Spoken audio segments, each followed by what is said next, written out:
আমরা যেরকম মাটিতে পড়ে গেলে আবার উঠে দাঁড়াই, তখন গায়ে যে ধুলোটা লেগে থাকে ধুলোটা আমরা যেরকম ঝেড়ে ফেলে দিই, সেরকম কারোর কথায় কান দেওয়া যাবে না।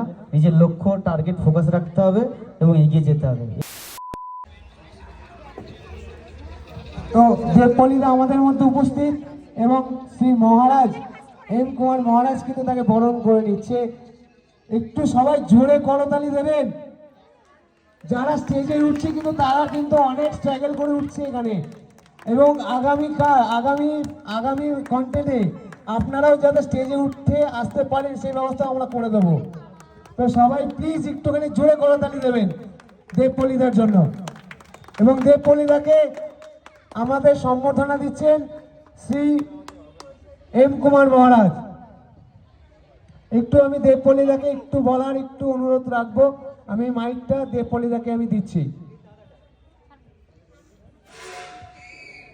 নমস্কার, আমার নাম দেবাশিস, আমার পেজের নাম দেবা অ্যান্ড পল, অনেকে বরফি ভাই নামেও জানে। তো অসংখ্য ধন্যবাদ এখানে আমাকে সুযোগ দেওয়ার জন্য, কিছু বলার জন্য এবং ইনভাইট করার জন্য। আমি এসছি, আমার পুরো টিম এসছে, নিচে দাঁড়িয়ে রয়েছে। তো কি বলবো, সোশ্যাল মিডিয়ায় স্ট্রাগল করা ছাড়া আর কোনো রাস্তা নেই।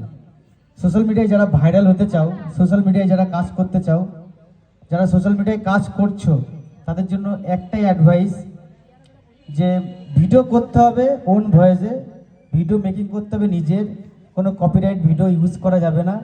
লোকের ভিডিওকে ওই যে বলেন আমরা রোস্ট করি, রোস্ট ভিডিও করেও বেশি দূর আগানো যায় না। কারণ যার ভিডিও তুমি রোস্ট করবে সে তোমাকে স্ট্রাইক দেবে, ক্লেম করবে, এইসব কারণে তুমি ডিমোটিভেশন হয়ে যাবে এবং ভিডিও করা বন্ধ করে দেবে।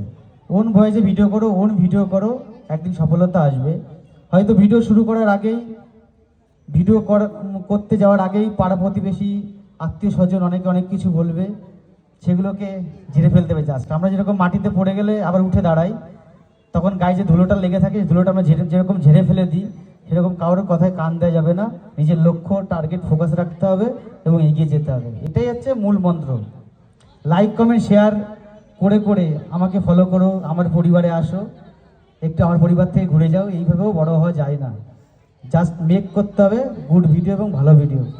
আর এইখানে মানে আমি ঠিক জানি না কারা করছে এইটা, শাহ পরিবারকে,